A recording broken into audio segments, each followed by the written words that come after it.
No, if you signed up, you can talk. Okay. Let me just grab my paper.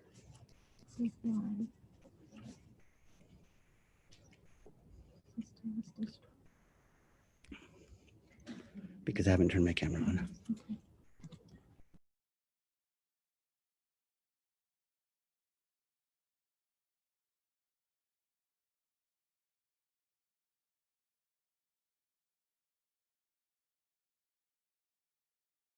That what's important with them having stability and a schedule and showing them that education is the top priority for not only us, but for you and for them. That by being in school 5 days a week, we're showing them what really matters.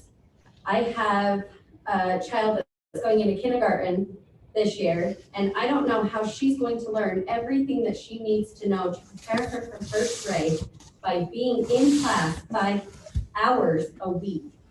It's just not possible. You're putting all of that onto the parents and expecting them to be able to teach them what they need to know. And I just don't think that it's fair to this generation. It's not fair to the generation and the seniors that had to graduate without finishing out their senior year, and for the students that will be going this year. The other thing is I just feel like we just aren't having a voice. We aren't being heard. When they sent out that survey, the only option that was given that was best case scenario was the alternate schedule. It wasn't even an option to choose 5 days a week. And I think if you would have given that as an option, you would have seen astounding results compared to what you were given with the results that you received. Most of the parents want their children in school, and most of them want them to have that full education that they deserve. And I just think that we need to think of the children, and that the possibility of them getting this and spreading it to the teachers is, according to science, very, very slim. So we are teaching our children to live in fear. The what ifs. What if I got COVID? What if I get hit by lightning? What if I die in a car accident? What if I get the flu? But we also need to take into account their mental health. And in my own home, I saw that mental health was a huge theme for my children. I have 4 children in Davis School District, and they experienced symptoms of depression and anxiety and other symptoms that they had never had in their lives, because everything was pulled out from under them. They no longer had routine and schedule, and mom was required to teach them things that I didn't go and get an education to teach them. That's all. Thank you, Kathy. Our next 4 speakers will invite Brett Simonson, Donovan Drake, Mike Brown, and then Jill King. Brett Simonson, Donovan Drake, Jill King, or excuse me, Mike Brown, and then Jill King.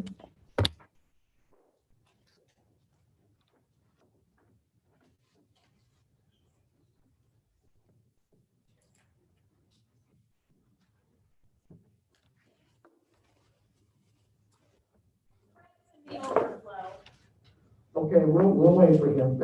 Thank you. Donovan, are you here? We're gonna let Donovan come up, and then we'll just let them. We got this. Dr. Trin, you ready? I think so. You ready to go? Donovan, go ahead, please. All right. My name is Donovan Drake, and I'm a senior at Davis High School for this upcoming school year. And like many of my peers, when you guys rolled out the plan, it was shock and just utter disappointment. And instead of sitting down and complaining like everyone else was doing, I started a petition on change.org that, as before I entered this meeting, the last time I checked, had 2,500 signatures against the current district plan. Now,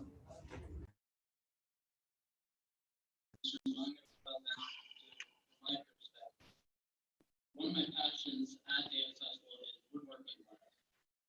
It doesn't make sense to me how I'm supposed to finish my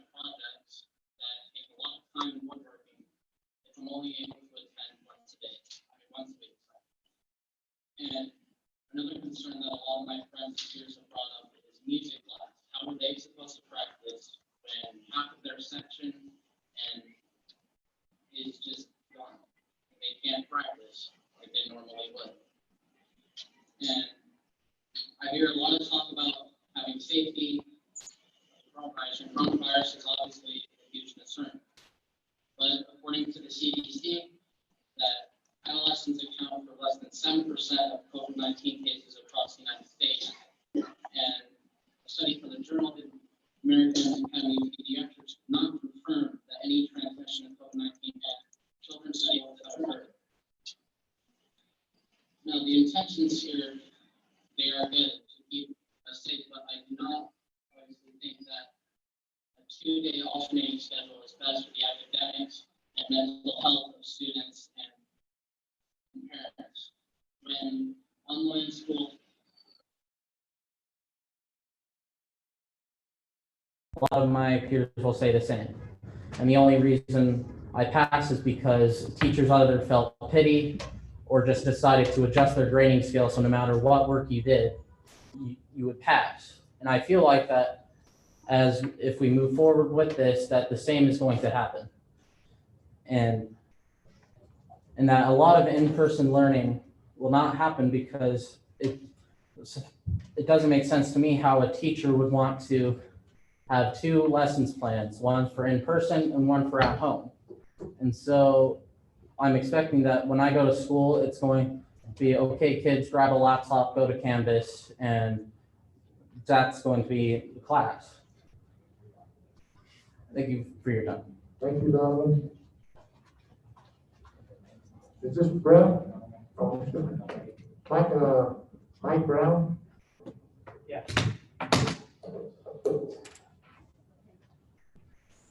Okay, Mike, come on up.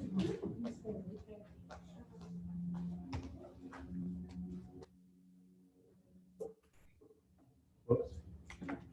Sorry about that, news guy. This thing's way too small. Okay, that doesn't go against my time.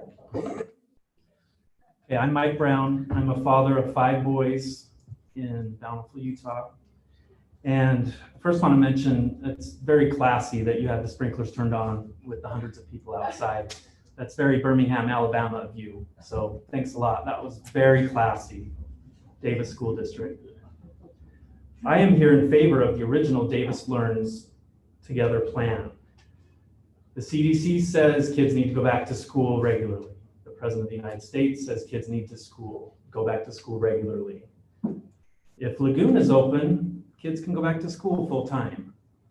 Or why don't we alternate Lagoon and have them open 2 days a week just to keep everybody safe? Wouldn't that make sense? Especially if you're getting your direction from the health department. If Park City, who had many more COVID-19 issues than Davis, can go back full time, we surely can go back full time. If teachers are scared, I'm sure they didn't go to a Walmart or Lowe's or gas station these last 4 months. I'm sure they didn't order food delivered from Grubhub. I'm glad you think your lives are more important than any of these workers. It's time our children stop being used as political pawns. This ends now. Have courage to actually put our children first. You think we are stupid. You think we don't understand how minimally harmful this virus is. You think we believe you actually care about our kids. Well, guess what? Your actions speak louder than words. You are denying science. You don't care about mental health. You don't care about jerking our kids around 3 weeks before opening school. Right after I got emails from my individual schools about coming back to school. Well, then Davis throws out this letter. Oh, sorry, we're only going 2 days a week. How stupid is that? You don't care about my friend's daughter who has 5 AP classes, now facing only having them once a week. And she cried herself to tears when this came out.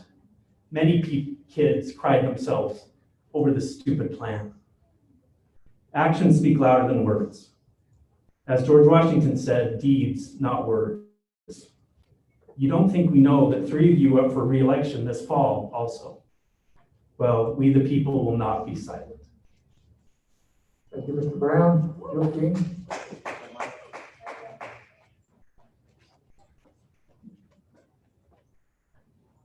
Is this Brett Finley. Brett? Come in. Yes. Is Jill here? Jill King? Go ahead, Brett. Get up there. Okay, Jill. All right, thank you. I won't take sorry, you said not to touch the mic. I apologize. I won't take a lot of time. My wife spoke and said a lot of the same sentiments that I was going to share. The gentleman before me, kudos, that was great. I will just say, I believe there's a solution to all of this. I know the gal before said that, she was grateful you guys are doing what you're doing.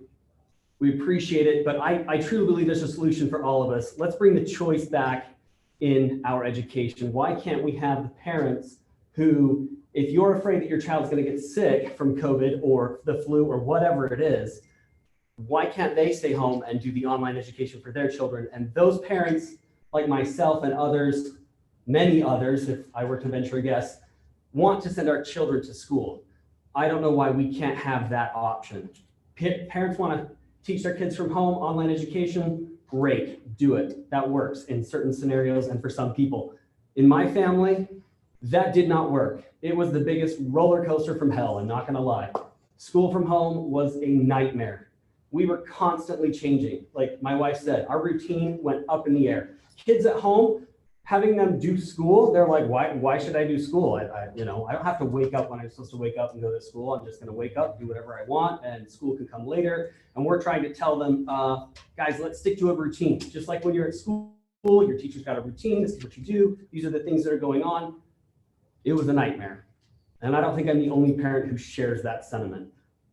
So I'll just to sum it up, let's bring back the choice. Give parents an option.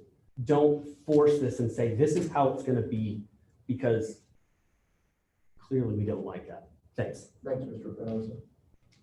As Ms. King is coming up, I would just announce the next speakers will be Lyle Mason, followed by Kate Lee, followed by Cole Wilkes, followed by Kelly Pitcher. Ms. King? I'm here today because I have a 14-year-old son who cannot do this kind of school. And I want to talk about something I don't know if everyone is thinking about when they came up with a plan like this.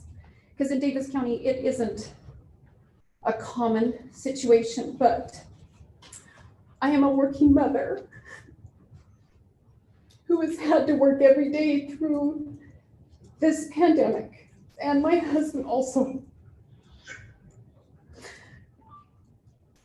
I am at work. I work a physical job. I received 14 emails a day of what my kids needed to be doing. I get home from work and try to help them do this till midnight and then go to work the next day. And the third term, we pushed through. It was really difficult, but we did it. The fourth term came and I watched I have a 16-year-old son that goes to Clearfield High who did okay. I have a daughter who's 19 who graduated, got a scholarship. She will be the first person in my family to go to college. She graduated in 2019. And I have another son who's 14 and he's struggling is an understatement. I carry this around with me because these are the grades that he was sent in fourth term. And they didn't give P's. At this junior high, they gave F's, and a lot of them. And I didn't beat him to the mailbox. He got this. He was destroyed. He called himself names that I've never heard him say, and he has lost everything he's interested in with school. I had a single mother. I'm hoping he will think long and hard about kids that come from a one-parent home, or kids that come from both parents have to work just to make ends meet. Please, please really ponder on that. Thank you, Ms. King. Mr. Mason?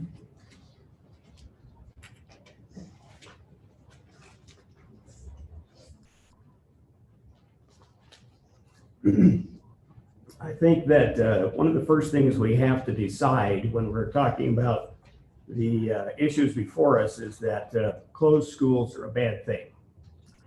They hurt students, they hurt parents, they hurt communities.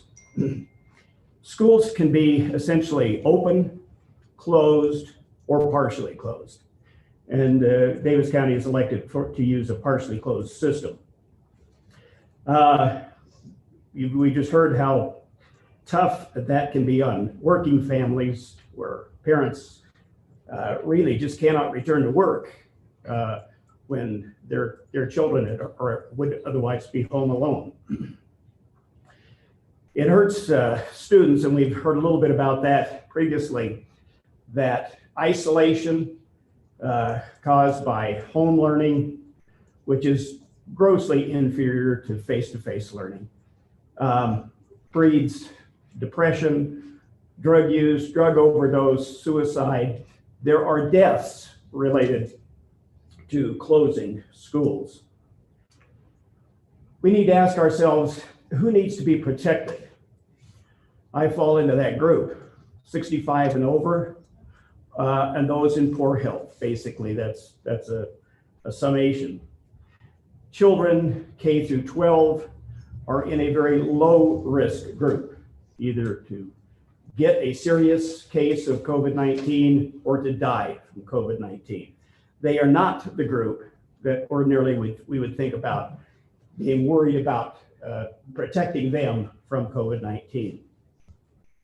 There are teachers and staff members who fall in that group of over 65 or poor health, and they would need to be protected. They could be reassigned to areas where they would not be exposed, should they choose to avoid that.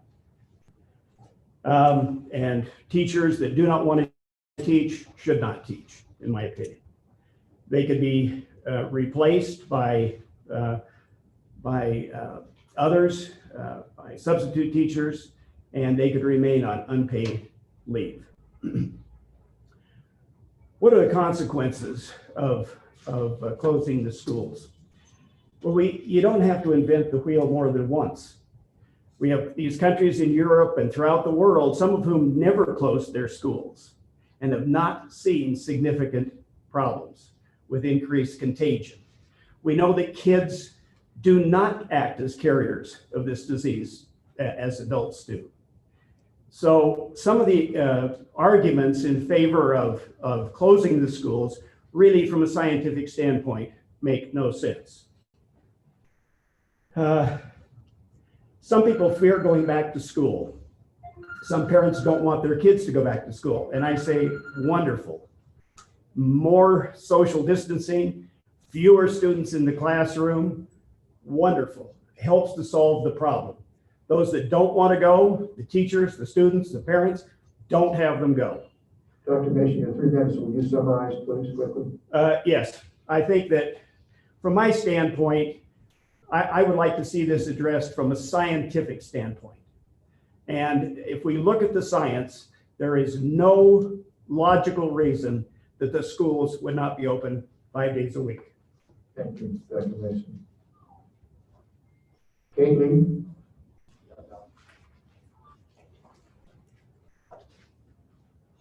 Sweaty under there. Thank you for giving me the opportunity to be here, and thank you for everyone that shared your comments. I'm a resident of Bountiful. I'm a mom of 4 kids. 3 of them are in the district and in the school district. My dad was Robert Rose. He was the first person that died in Utah of the coronavirus. I then got it from taking care of him. I passed it on to my husband, and then I passed it on to our 4 children. We then had 15 other people in my family who got the coronavirus. We had people with autoimmune diseases like lupus. We had my 77-year-old mother. We have people who are overweight and people who were in that at-risk category. We all did great besides my dad. My dad had a lot of things that factored him into that category. We recognized after we lost my dad that we were not the only ones that were grieving. Coronavirus is affecting other people. And we realized that there were people who were also dying. emotionally, abuse, a whole bunch of things. There are people who had lost jobs. I've lost a dad. We've also been out of work for 8 years and had odd jobs. I can't say that losing my dad was any harder than being out of work. I can't say that my loss was harder than somebody else went through theirs. This teacher has a valid point.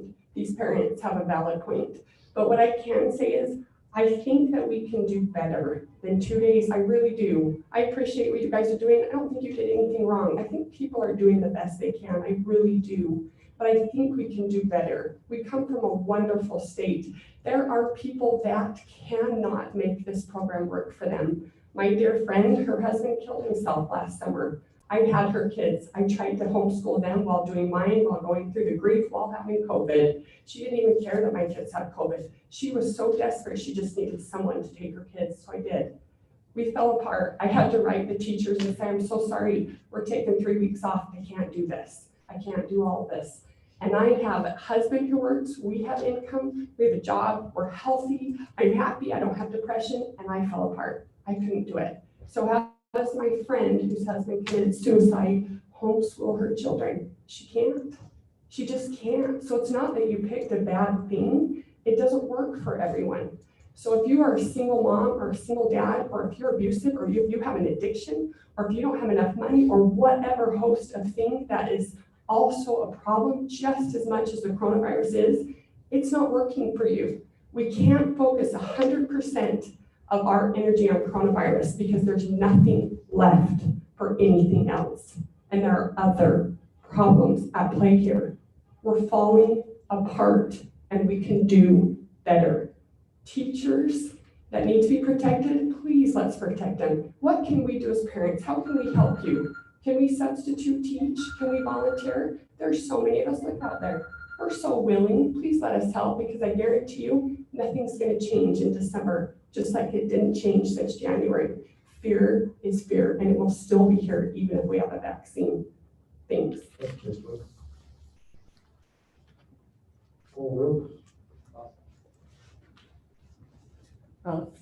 I'm Cole Wilkes. I'm a third grade teacher. I first of all want to tell you thank you. I think you came up with a good plan that gives us the opportunity to hopefully keep our buildings open longer by slowing the spread, by having fewer students. Even though our building's closed, our administration, our teachers, our faculty, our lunchrooms, we're still delivering lunches. We were still all working. Everybody was still doing their best, creating lessons, reaching out to parents. Had phone calls at 10 o'clock at night helping parents get online. We will make this work.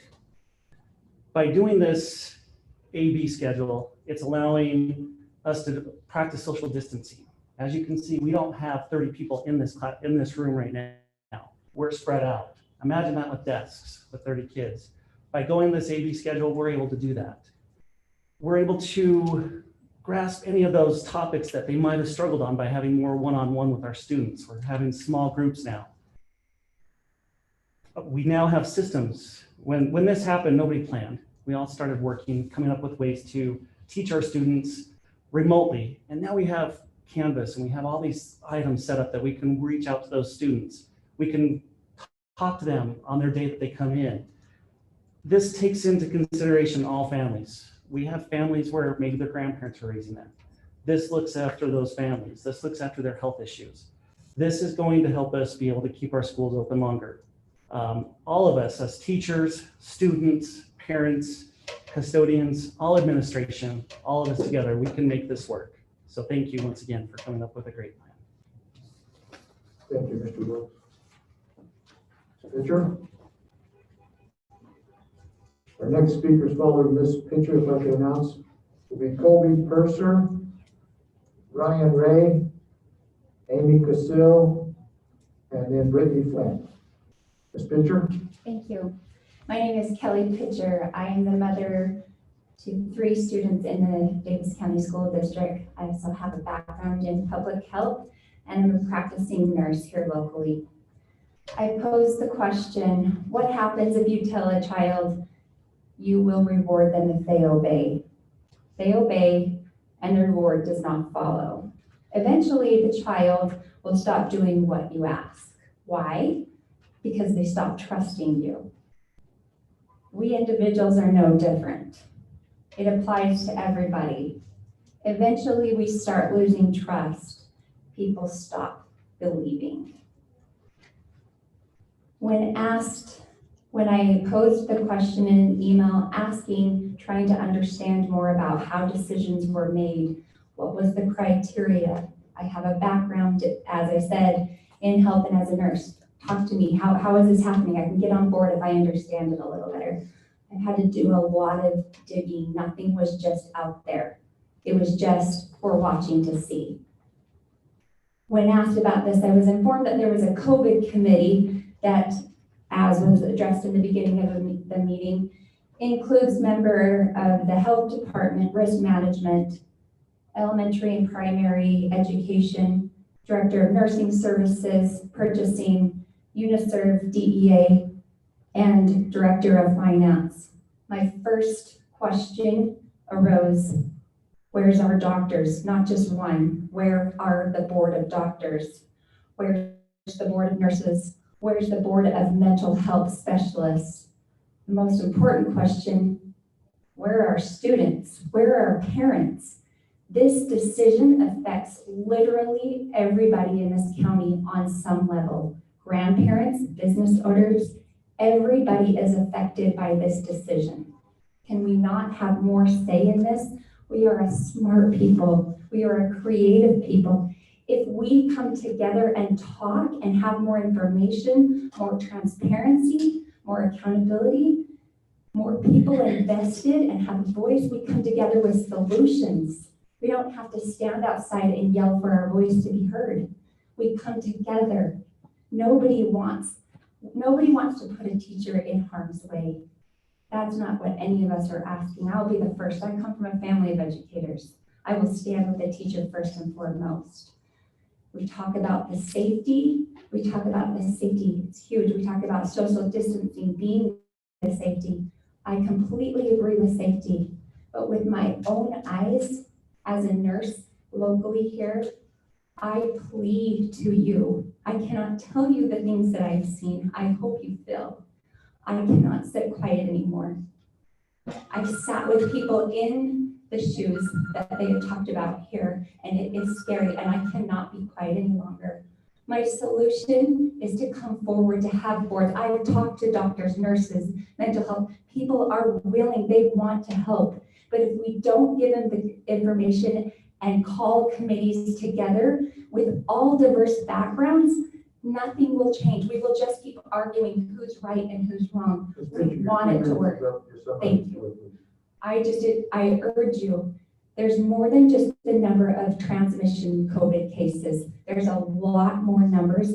We've talked about it tonight, and my solution is to come together with more. Don't you think a decision that's this massive deserves a vote? When asked who made the final decision, I was told it was the administration. Don't you think this deserves a vote? Thank you. Colby Purser.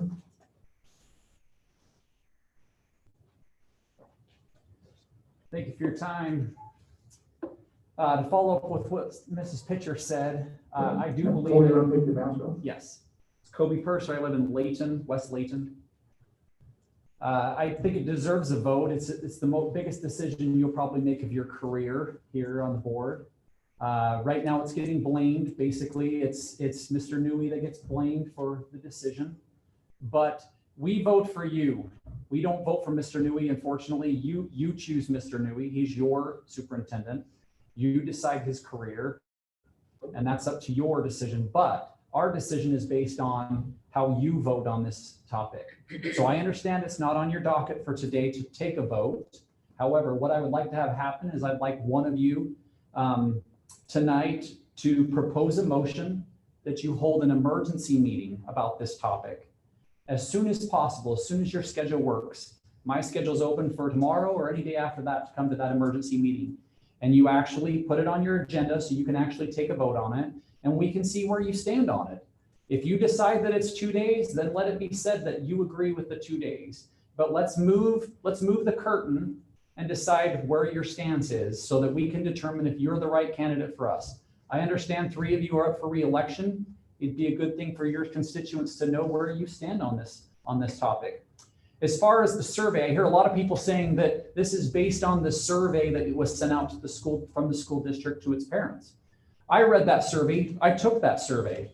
The problem with that survey is it basically asked me as a parent what pinky I want to lose, my left or my right. It didn't ask me if I wanted to lose a pinky. It didn't ask me if my kids would come back to school 5 days a week. I believe the Alpine district, who sent out that survey that asked if we hold school as traditional 5 days a week, will your student return, COVID or no COVID? That was their question. 85% of their parents said, my student will return to your district regardless of COVID for 5 days of education. 85%. I think that Alpine district, as far as its demographics, meet our demographics as well, as far as income, society, whatever you want to say that is. I think it meets us. I think if you were to poll your constituents, 85% of them would say their student will be in school, COVID or no COVID. And then to sum that up as well, their last day to determine if they were going to be in school was just a few days ago. And their superintendent on KSL radio said that 86% of the parents, not 85, 86 said, my kid will be at your school starting the first day of school for 4 or 5 days of education. And I think we'd match that same statistic if it was put forward to the parents. So that's my desire today, is for one of you to have a stance and stand up, make a motion. It takes a motion. It takes 4 of you, of the 7 of you, to vote on that motion and to make that emergency meeting happen so that we can have a vote in favor of opening school 5 days a week. 14 other school districts have come to the conclusion that they can make it happen 4 or 5 days a week. They can make it happen. Yes, we're one of the few outliers that say we, for some reason, cannot make 5 days a week happen. 14 or 15 other ones say they can. And I'd like to know how we can be in that same group as them and make this happen to where we can have school 4 or 5 days a week. Thank you. Mr. Purser. Mr. Ray?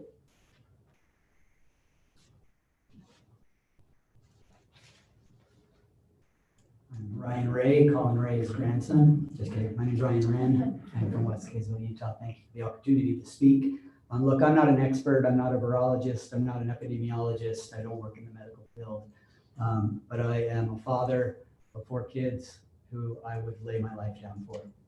I'm an American, and I would lay my life down for this country. And I'm amazed at where we are as a society that we have to be here. I am an advocate for opening schools as normal. On July 31st, the director of the CDC, Robert Redfield, he stated before Congress that it's in the interest of public health for children K through 12 to open face-to-face classes normally. He's got 6 grandchildren. They're the same ages as my grandchildren. He cares about them. What he stated was that he is seeing more suicides, more drug overdoses, and higher rates of depression than they are seeing, not even closely, compared to deaths of COVID in that age group. One of Scotland's leading epidemiologists, Mark McLaughlin, stated on July 21st that there's no known case of a student passing on coronavirus to a teacher globally. That was written in the Times of London on July 21st.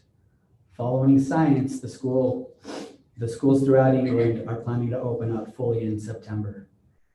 In Washington, D.C., Dr. Mark McDonald, an MD from Orange County, stated that science isn't the problem with reopening schools normally. The problem is the teachers' unions.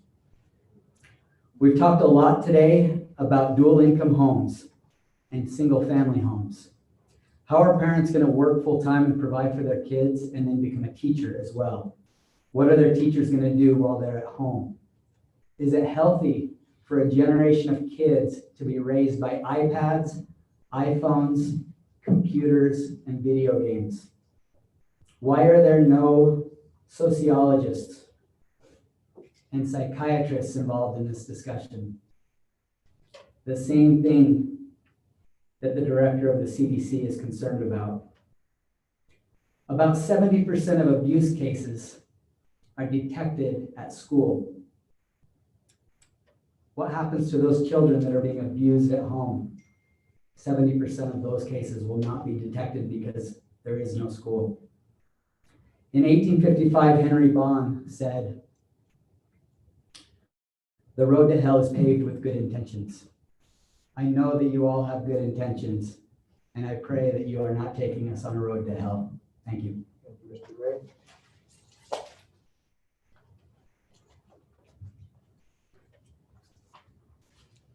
Hi, my name is Brittany Flint, and I represent a good majority of all these demographics. I'm a single mom of 5.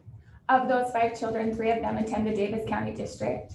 1 of them has Down syndrome, and I'm also an IEP advocate that has 67 clients that attend your district.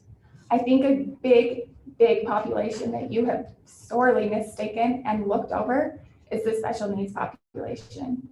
If your last name starts from A to N, and you have an IEP, you will see 9 school days in the first 3 months due to teacher prep days, holidays, and when school starts. I don't know a typical child that's a free and appropriate education. And I for sure can promise you, for a child with a learning disability, that is not a free and appropriate education. On top of these things, I'm a business owner in the Davis County. I know what COVID can do. It shut my whole life down in 48 hours. I own 3 businesses. All 3 of them were shut down. I was visited by the Davis Health Department because I do own a gym and was told if I was to open again, I would be charged $5,000 and be charged with a misdemeanor.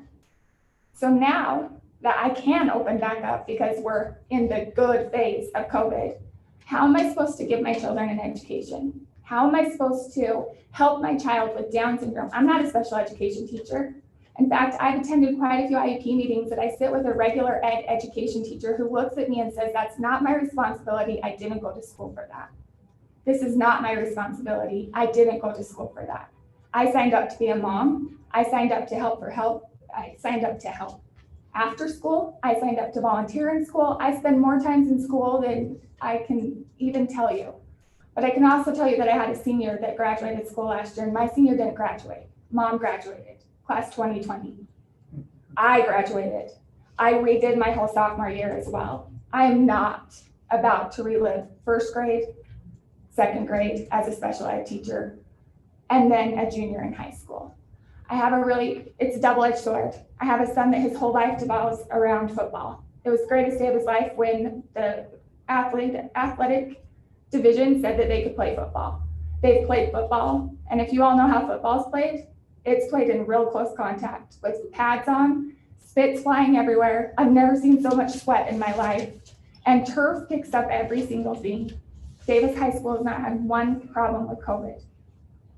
The reason they haven't had one problem with COVID is we wash our hands, we don't touch our face, and we distance as much as we can. But if we believe in these masks like you say we do, why do we need to be 6 feet apart? According to the health department, if you wear a mask, you can be within 3 feet. So 3 feet, if both people have a mask on, now I can put twice as many kids in class. There is no reason that we should go home every other day. Let me help you understand what it's like to have a little boy with Down syndrome who doesn't really love school. This is when I knew it was time to go back to school.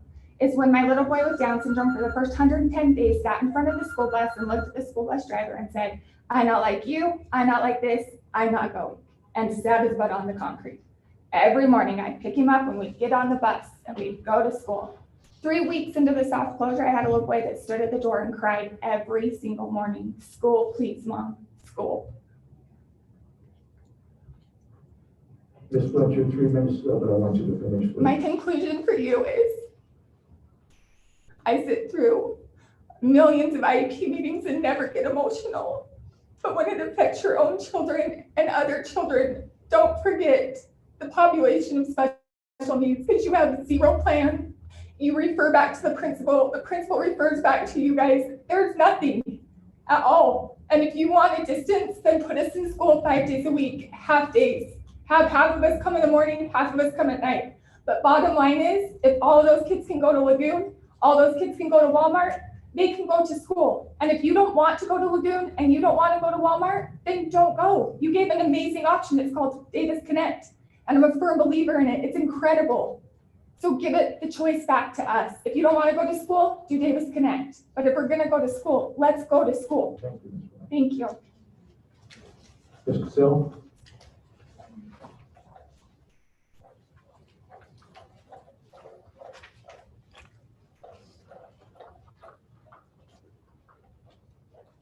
This you will for be our this last speaker.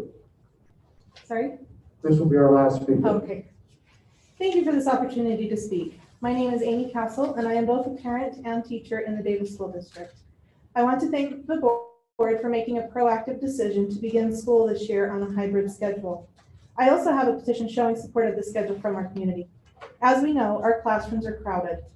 I teach in a computer lab with 36 computers, and my class sizes are typically between 32 to 39 students. Thank goodness for laptops. We are unable to social distance on a regular schedule. I recognize that the CDC has stated that students need to go back to school for various reasons, including their mental health, when it's safe to do so. The CDC also states that we need to follow mask and social distance guidelines. We cannot support one guideline and dismiss the others. On a regular schedule, we cannot social distance. On a hybrid schedule, we can. Furthermore, with a modified quarantine, social distancing is even more important to keep our schools open. Even though the death rates from COVID-19 are relatively low for children, we do not know the long-term effects and complications to both children and adults caused by this highly transmittable disease. Dr. Fauci even stated that going back to school would be an experiment since there is so much that we do not know. I spoke with the Davis County Health Department today. I was told Davis County's 7-day % positive cases is 10.5%, which is higher than the state average of 9.8%. Currently, the World Health Organization recommends schools not return in person until the % positive is less than 5% for 14 days. Basically, our community spread is too high to go back to a traditional schedule. I have been watching schools across the country open and close within hours, days, and weeks. Worldwide, Israel's community spread was lower than ours, and they opened school and shut down shortly after. Israel is experiencing their second spike of COVID-19 cases. The countries that are having success in opening schools had a lower community spread, and most opened schools in a phased approach. I want to be back in school. I want to do cupcake wars with my 7th graders. I want to give my coding students a hard problem and watch how excited they are when they figure it out, even though they told me it was impossible. I want to help my yearbook students create a yearbook that they can be proud of. With a hybrid schedule, we still get to do those things, but with a more cautious approach. Students need school, teachers want school. No matter how you feel about this, please, please, please have a positive attitude around your children. You set the tone for your children's learning. Let's work together and make it a great year. This will be a year that students can look back on, and instead of saying, I walked to school in the snow, uphill both ways, they can say, my senior year was so weird, but you know what? I learned that I can do hard things, and I learned how to adjust. Thank you, Davis School District, for putting students, teachers, and learning first. We've got this. Thank you. That concludes our public comment period. We appreciate all of you that have participated with us tonight. We've got about another hour's worth of work. You're welcome to stay, but we also are not offended if you would like to leave or need to leave. And again, express our gratitude. Thank you.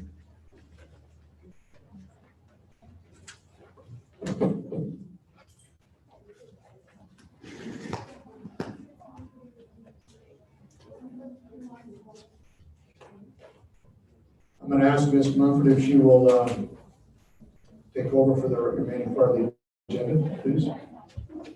Thank you. We'd like to excuse Mr. Robinson for some family business. We'll move to the next item on our agenda, which is the consent items. Are there any requests from board members to refer any of those items for a vote? Or can I entertain a motion for the consent items? Oh, you're right. I'm sorry, I got ahead of myself. We're on information items. So let's go ahead and start with the committee report. We'll start with, is Ms. Osterman able to get into the room yet? Okay, let's go ahead and skip to the foundation presentation by Ms. Marie Stevenson while they make adjustments in the lobby. Just a couple of other things from the foundation. First of all, we want to remind you that this Friday at Kohl's, all 3 Kohl's in our area, is the Child's Spree. So if you've signed up to be a part of the Child's Spree, just be sure to get there and watch your video about that student before and shop away. A little different this year without the student there, but those students are still looking forward to items that we can shop for them. The other thing is the golf for kids has been changed to Valley View Golf Course on Wednesday, September 16th. So add that in that calendar that we have for Wednesday, September 16th. And that's all from the foundation.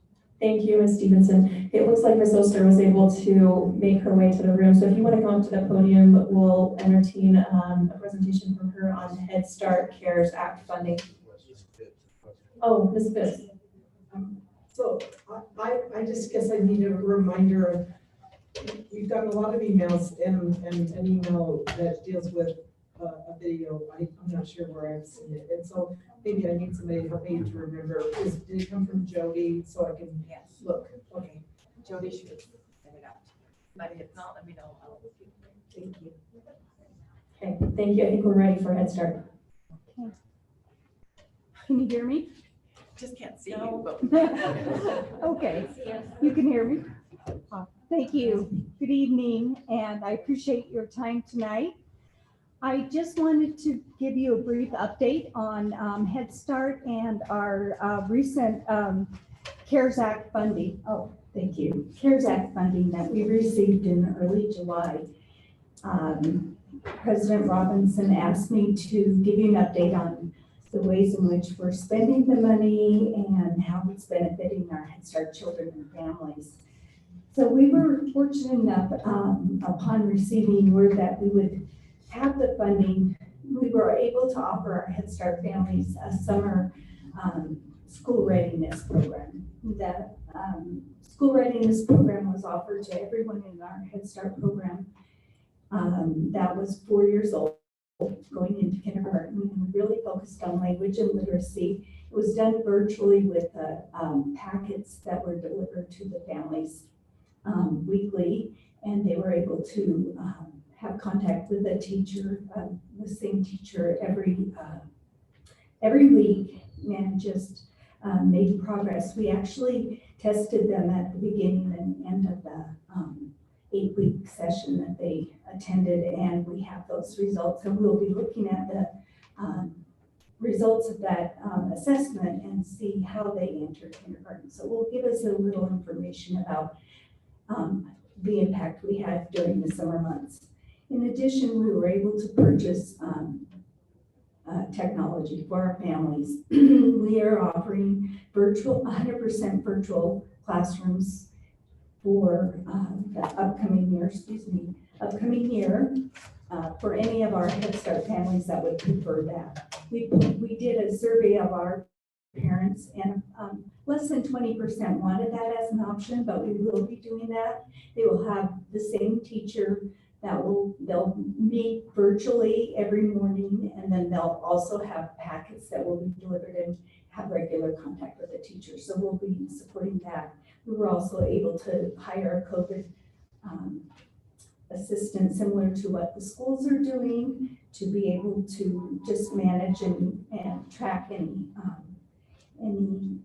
situation that may need follow-up attention.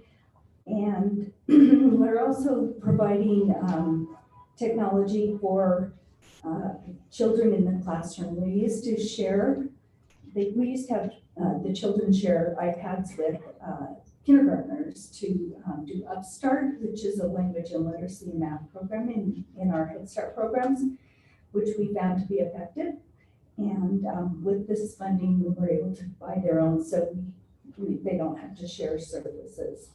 Lastly, we were able to purchase PPEs, and we have moved all of our professional development to a virtual platform so we can reduce large gatherings for our staff. So that's it. Quick nutshell. Do you have any questions? Thank you. It doesn't look like there's any questions at this time, but we really appreciate the work you're doing in Head Start to prepare students to enter school. Thank you. We'll proceed to an update from Superintendent Newey. Thank you, Board. Want to report last week, both in a virtual format as well as we try to divide it up enough to get groups small enough to space out, had our administrative training, great participation there, outstanding keynote. Dr. King, where was she out of, Ms. Cheese? She's from Boston. Out of Boston, who spoke to SEL Health of adults and children, did an outstanding job.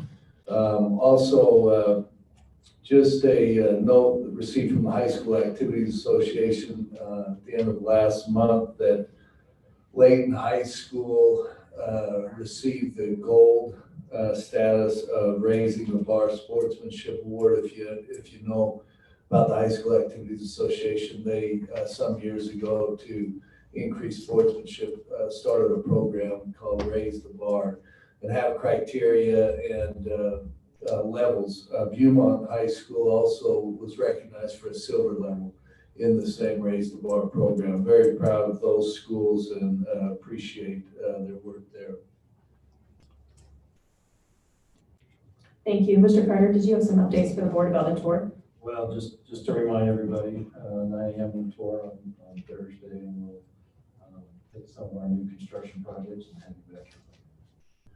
On that too, Ms. Mumford, if I could interject, if you'll look board in your inbox from Dana Remington, she sent an invite for the open houses for West Bountiful and Sunburst. And so we'll, I think we're taking a foot tour as well as the bus tour there.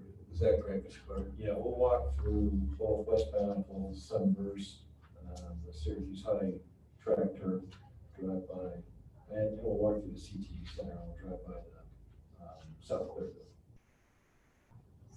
So great. Ms. Tanner? What time did you say it would end? Well, we'll start at 9, and depending on how quickly we all walk, and we should be back no later than noon. I think we anticipated noon to kind of wrap up. Okay. Thank you. At this time, I'll turn the time over to Assistant Superintendent Zerbakken for the presentation on the Bountiful High mascot process.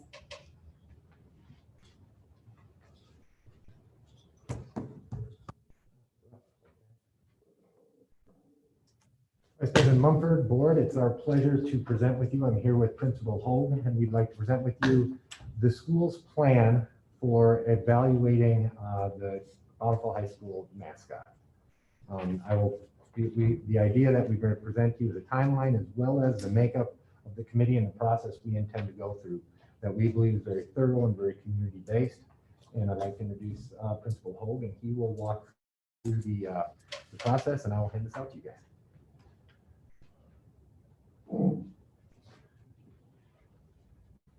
Thank you. Vice President Mumford, members of the board, Superintendent Newey, nice to be with you tonight. I know we're missing the student representative who will be from Bountiful High School, which we're really excited about this year.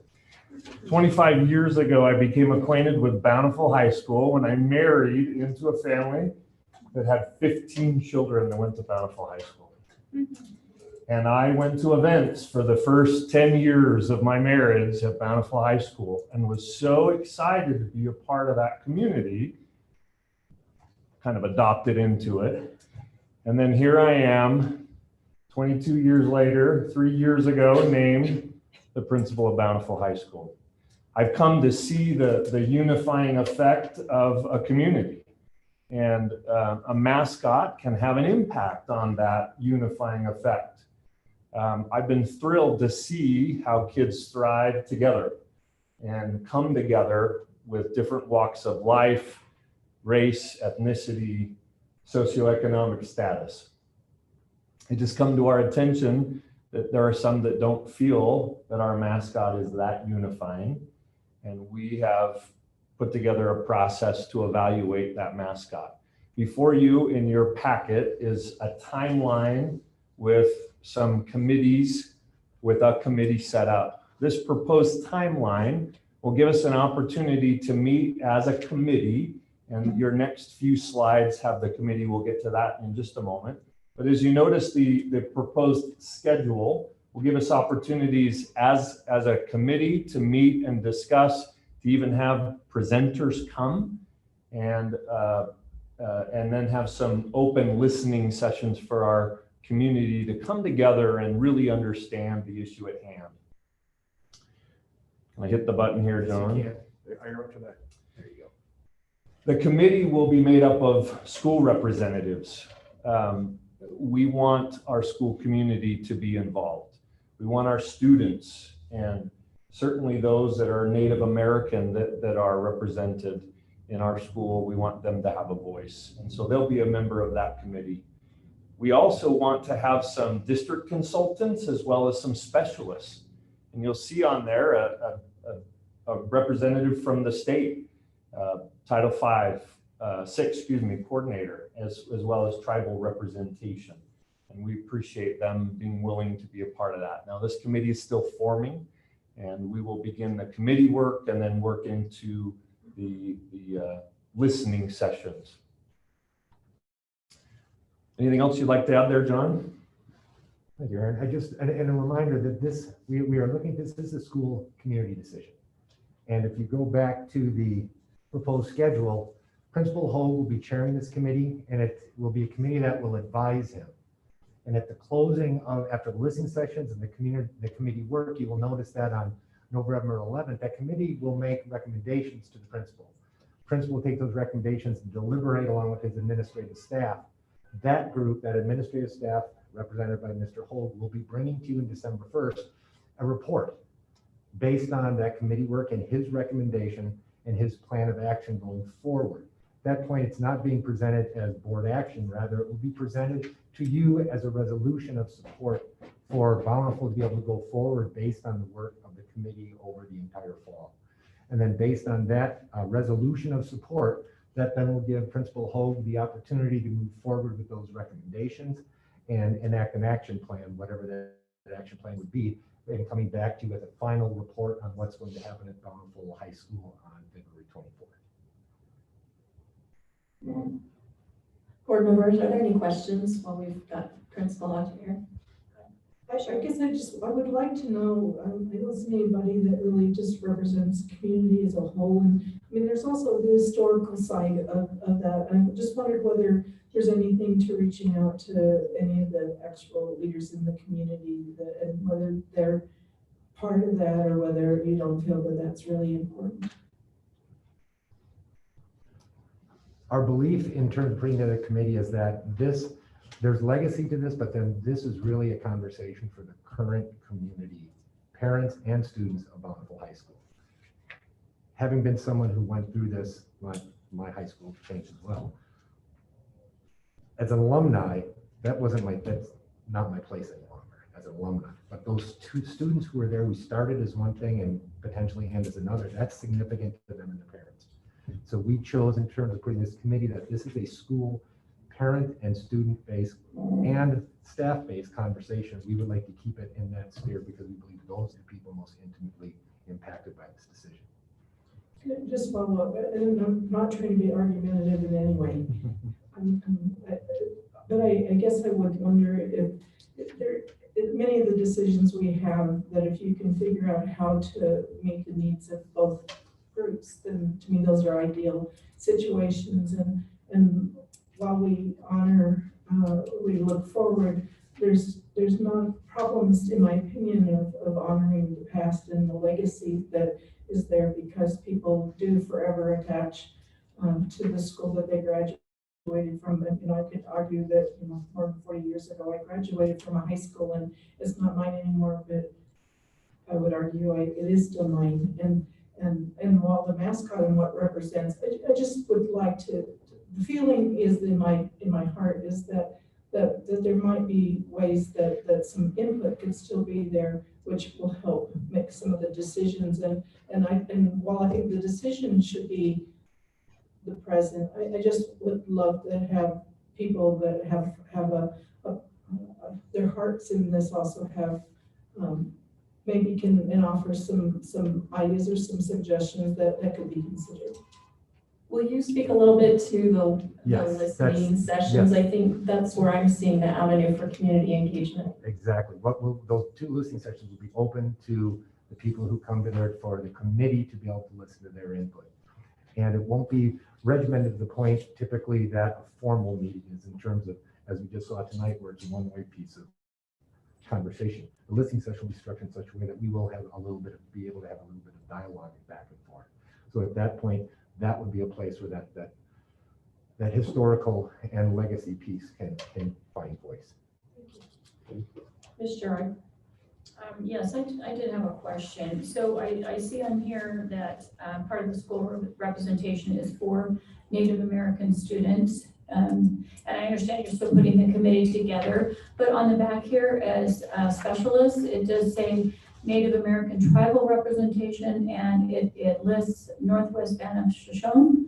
Are there other Native American tribes that you have reached out to in the area, like the Navajo tribe or the Ute tribe? Thank you for that question, and certainly that's something we can look into. We, the land that Bountiful High School is on is Shoshone land, and the governing Native American body is the Northwestern Band of the Shoshone. Okay. But I'm assuming that some of these students at the four Native American are not all Shoshone. That is correct. That they're Navajo. We heard from one young lady that was part of the Navajo. Thank you. One of my concerns is I think we've got a really great list of people here that are highly qualified. I just want to be cautious. I think that student representation piece is really important, but I don't want a student to become targeted because of their participation or become the poster child per se of a movement. I want to be really protective of our students in that way. I think they can be advocates if they choose to step up, but I hope we can create really safe places to have those discussions as that committee's working. Thank you. Mr. Eckersley? Thank you.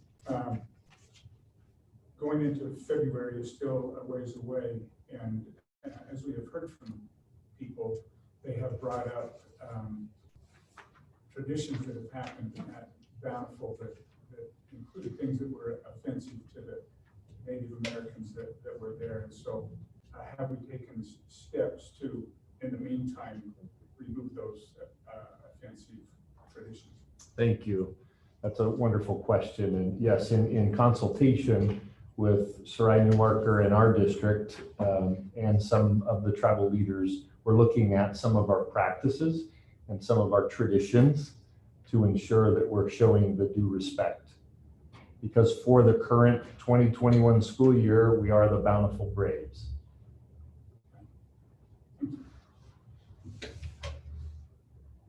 If there aren't any other questions, I think we'll conclude, but thank you for the presentation. I have a lot of confidence in our school administrators in this process. As a former Bountiful graduate, I have a lot of strong connections in this community, and I see it as a really good opportunity for us to grow and learn together as a community through the process. So thank you for facilitating that. Thank you. Okay, board, now we're ready for those consent items. Are there any that you'd like me to move to a business item? If not, I'll go ahead and accept a motion to approve the consent items. I make motion that we approve the consent items found in 1 and 2. I'll second that. So we have a motion by Ms. Stevenson and a second by Ms. Gerard. Is there any questions? Okay, there's no discussion. All in favor of the consent items number 1 and 2 as posted on the agenda? Aye. Thank you. That's a unanimous vote for the consent items. Next up on the agenda, we have the board calendar. Ms. Stevenson recommended, I think that golf tournament change. Would you just repeat that for the board? That is 8 o'clock on the 16th of September. Do you want to write that one in? And with that, we can proceed with the board calendar motion. Motion to approve the amended calendar. I'll second that. So we have a motion by Ms. Phipps and a second by Ms. Stevenson. Is there any discussion or questions? So for a vote on the calendar, all in favor? Aye. Aye. Any opposed? That's a unanimous vote on the calendar. Mr. Onofrio would like to invite you up for a presentation on the policy items. There you are. Thank you, Vice President Mumford. I wouldn't miss this. Today we have 4 policies for you. The first one is the recruitment selection policy. And the addition here comes from a change in the state board rule as it relates to LEA-specific licensing of teachers. The new rule allows some applicants to teach for the district if certain standards are met. And the standard outlines the structure, control, and oversight that ensures applicants get the training they need and are making progress towards their professional licensing. This is on first and final, and we recommend it for approval. Board will accept a motion for 2HR-001, recruitment and selection. I move that we accept 2HR-001, recruitment and selection on the first and final reading. I'll second. So we have a motion by Mr. Eckersley and a second by Ms. Tanner to approve 2HR-001, recruitment and selection on a first and final reading. Is there any discussion or questions on that? Okay, we'll put that up for a vote. All in favor, say aye. Aye. Any opposed? That's a unanimous vote for 2HR-001. Go ahead. Great. The next one is our school attendance and truancy intervention. And the change here comes from last year's legislation on HB 14. The bill does 3 things you need to know about. It clarifies that a student must be absent at least half the day to be considered truant. It clarifies that the truancy citations can be issued at a 7th grade level instead of being based on age. And it clarifies that a parent must have a specific reason to excuse an absence. This is our first and final. We recommend it be approved. Is there a motion for 5S-101? I'll make a motion that we approve 5S-101. I can't get it to come up here, I'm sorry. Is that first and final? Second and final? First and final. I'm sorry, I can't get my PDFs to come up. Okay, so we have a motion by Ms. Gerard. I'll second that. And a second by Ms. Stevenson. Is there any discussion on that one? Ms. Phipps? Can you all address how, in the situation that we're about to enter, what will trigger that somebody is truant and when they're, it seems like it's a more complicated thing about when someone is attending when they should be or when they're not because of whatever reasons for safety that they're not feeling comfortable. So what is the trigger that somebody is now truant as opposed to stepping back and homeschooling or doing something like that? Well, homeschooling, of course, they would have to apply for that and let us know that they're homeschooling a student. We're not going to take roll when they're not in school physically. So if it's on a day that's not their day to be there, we won't be taking roll. So it's actually pretty simple to tell if a student's not there on an in-school day. So if a person, like you have a medical reason you left, it's not homeschooling in a permanent thing, but so do you still go through a process that alerts the school that you are withdrawing your student for an amount of time to keep them home? Is there a process then that? Yes. Yeah, we anticipate having face-to-face attendance be accounted for in the same way. And then, we've done, our student and family services group has done outstanding work, as well as our local case management with managing that attendance. During the soft closure in the spring, we modified the attendance program to indicate engagement. I anticipate us following that up in terms of days that are home learning days. Are there any other questions? Okay, so we have a motion by Ms. Gerard to approve on a first and final reading 5S-101, school attendance and truancy intervention, with a second by Ms. Stevenson. All in favor of that motion, say aye. Aye. Any opposed? That one passes unanimously as well. Number 4, Mr. Nafrio. Vice President Mumford, this is the policy we brought before you last month. There are no changes since the last time. This again is the change that would point those in our student conduct policy to the sexual harassment changes in the new sexual harassment policy. We just ask that it has an August 14th date to correspond with the federal legislation that's driving it. It's on its second and final reading. We recommend your approval.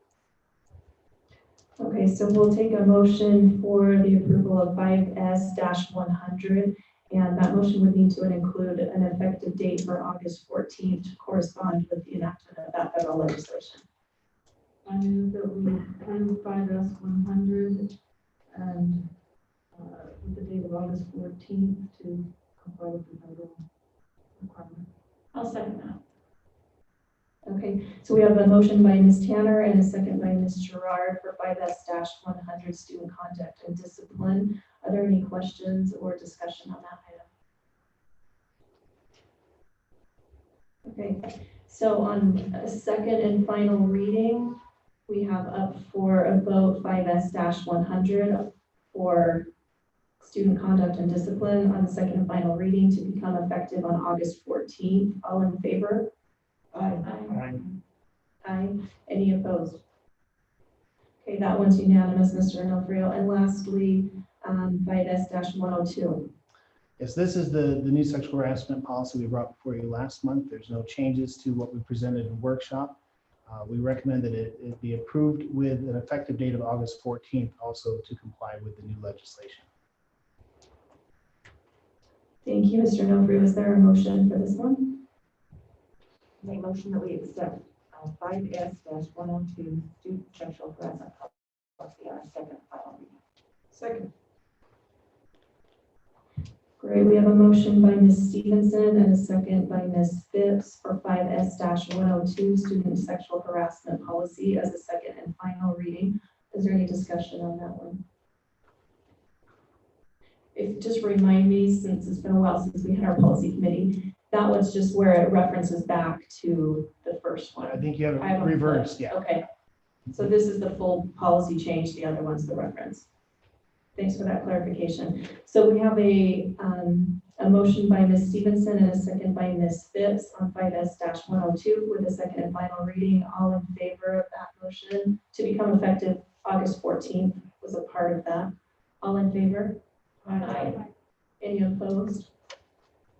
And that concludes our policy section. Thank you, Mr. Onofrio. The last section on our agenda is board reports. So we'll go ahead and start down with Mr. Eckersley. If there's anything that you'd like to share from recent committee meetings or work that you've been doing as a board member, we'll open that up.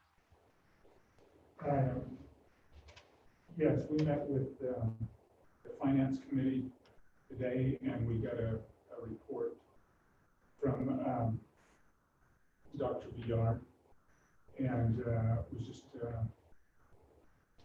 first of all amazed at all that they are involved in.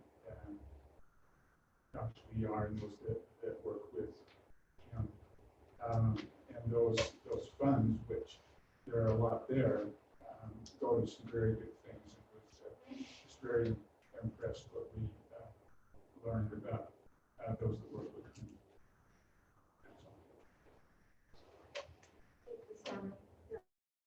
So just some information from the state board, just a concern. I feel like that we as a board did not discuss nor vote on this decision to change to an alternate day schedule. But according to the state board template on this, we received direction from them that says LEAs are required to develop comprehensive opening plans that are approved by the local school board in an open and public meeting. But we didn't do this. And when the board approved the 3-option plan on July 14th, the claim that the board also approved that district officials alone could switch between these options without board discussion and voting is incorrect. Because here's what it says in our actual plan. Davis School District has 3 schedules that we are prepared to implement depending on the status of COVID-19 in Davis County. The 3 schedules are full opening, alternate day, and soft closure. The decision to implement any of these 3 schedule choices will be made by the district in consultation with the Davis County Health Department, unquote. The Davis County School Board is the district. We are the governing body, and we were not included properly according to the state board rule in the decision process. We have the responsibility to participate fully in this decision-making process. We also have accountability for the outcome of this. On July 27th, I was asked to come and meet as an individual board member with 5 members of the district administration about their decision to change to the alternate day schedule. I was allowed to ask questions, but that was it. I did not get to discuss with other board members their thoughts. I did not get to vote in a public meeting on this. My rights and responsibilities as a board member were circumvented. Individual board members can't make any decisions. We can only act as a body. During the meeting, one of the administrators said to me, "This is probably the biggest decision our district has ever made." I would agree, and I feel that board members should be able to participate fully in that decision. We've heard lots of input tonight from teachers and parents and constituents in our community, and I don't know if this change is right or wrong thing to do, but we need to decide as a board. I move that we have a special board meeting on Thursday, August 6, 2020 at 6 p.m. for the board to discuss and vote on the proposed change to an alternate day schedule. Thank you. Ms. Tanner, could you repeat that motion just so I can get the details of that written down, and then I'll take a second after that if there's one. I move that we have a special board meeting on Thursday, August 6, 2020 at 6 p.m. for the board to discuss and vote on the proposed change to an alternate day schedule.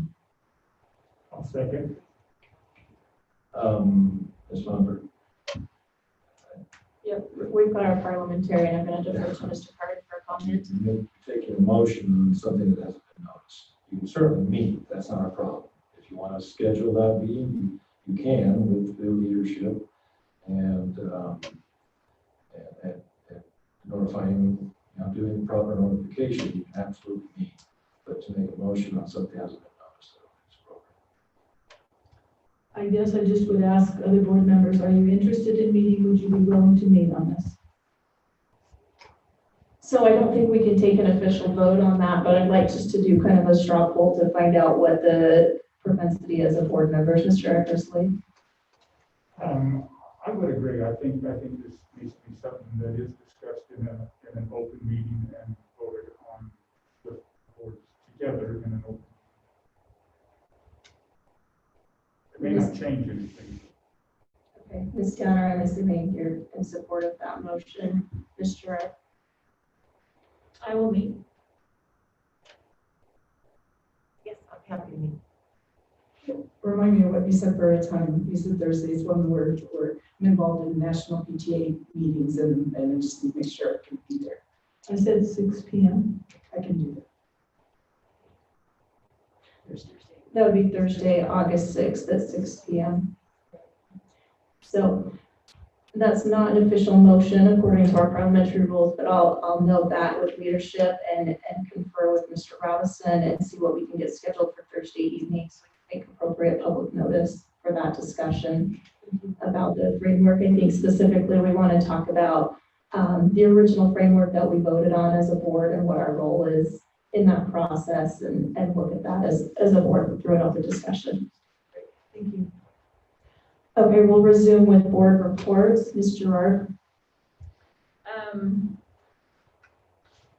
I just wanted to do a reminder that as far as the Utah School Board Association is concerned, I just wanted to remind those delegates, our representatives from our board, that we are going to have the August 21st pre-delegate assembly and the August 22nd delegate assembly at the Canyon Center. And we will be hearing from our Senate President and Speaker of the House and discussing legislation that will really be impacting education next year. And the Board of Directors for Utah School Board Association will be meeting next Friday. That's all I have. Thank you. Ms. Stevenson? Okay, just to remind leadership, when you get together to schedule that meeting, Craig says that we need to give at least 24-hour notice, so you'll have to keep it right.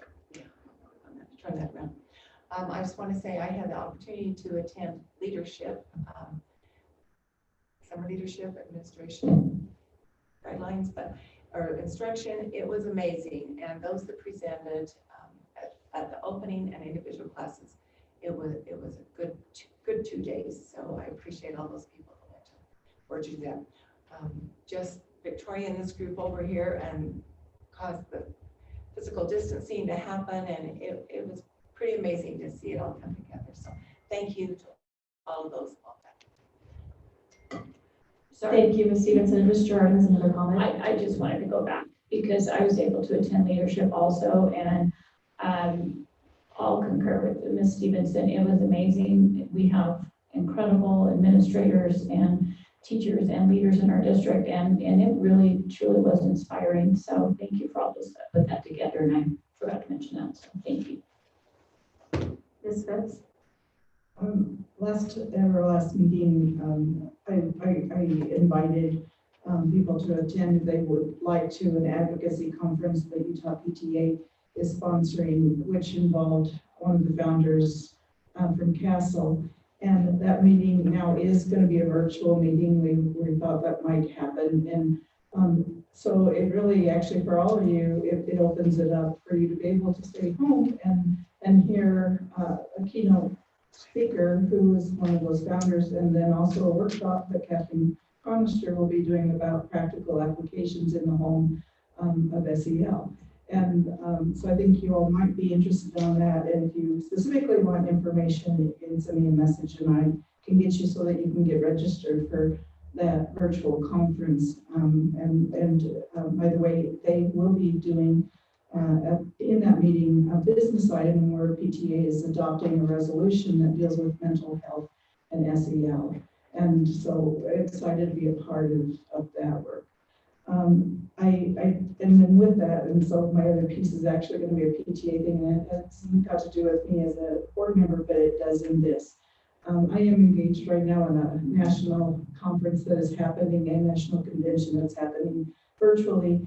And as I am there meeting with people around the country, we're talking about some of the very same things on a nationwide basis that we are talking about here. And I keep thinking how grateful I am to be able to be in a situation to talk with people, not just from the state of Utah, but to have that opportunity. And interestingly, a major topic for this convention has been SEL. It is what we're talking about around the nation and how they're applying it. And then, of course, also how COVID is being dealt with around the nation. And as I'm sitting there as the health commissioner for the state PTA, of how grateful I am to hear how others are implementing these mental health issues and also the physical health issues and how we're dealing with it. So I just have to say, so for the reason I say this as a board member, I just think there really is that value when we're able to be able to participate in a national level and hear how others are dealing with some of the same issues that we are. Cheryl, sorry. No, go ahead. When is that PTA conference? September the 17th. And I'm sure it will be starting like at 9 in the morning. Mr. Carter, is there anything you have to add? Thank you. Okay, Mr. Newey? No, thank you. Okay, I'll go ahead and conclude. I just wanted to end with expressing appreciation to everyone that we heard from tonight. I know there were a lot of people that didn't get an opportunity to share their voice because we did have some time constraints, but we tried to hear from as many people as possible, and just wanted to remind people that there are multiple avenues to communicate with your board members. So we're listening through email, we're seeing the petitions that have been posted, we're noticing the different perspectives, and I will say that there are strong there's strong feelings on both sides of this situation, but I think the thing that we all share in common is that we want to make decisions that keep students safe and that keep schools running smoothly, because the last thing we want to see is shutdowns again. And so we want to make decisions that keep kids safe. So I just wanted to recognize that Victoria has printed out all the emails that were received up to 6 p.m. and the board members all have those, and then she'll distribute any emails that continue to come into that board meeting email directly, so the full board has access to that input from the public. So thank you for that email. And as far as my board report, it's much the same. I think like every board member, I've spent the most significant time over the last 10 days listening and responding to patrons and trying to understand. And I know that every board member has read those emails as they've come in and had those conversations and phone calls and with teachers and with parents and community members and with experts in health and mental health and in all different components of our community. So thank you to our board for taking the time on this important issue, and thank you to our administrators that are getting things in place so schools can open. And that's going to be here before we know it, and it's a lot of work. So thank you to principals, teachers, and to our district administrators. And with that, I think we're ready to take a motion to conclude our meeting. I move we adjourn. We have a motion by Ms. Tanner. I'll second that. And a second by Ms. Gerard. All in favor? Aye. Aye. Thank you for your attendance.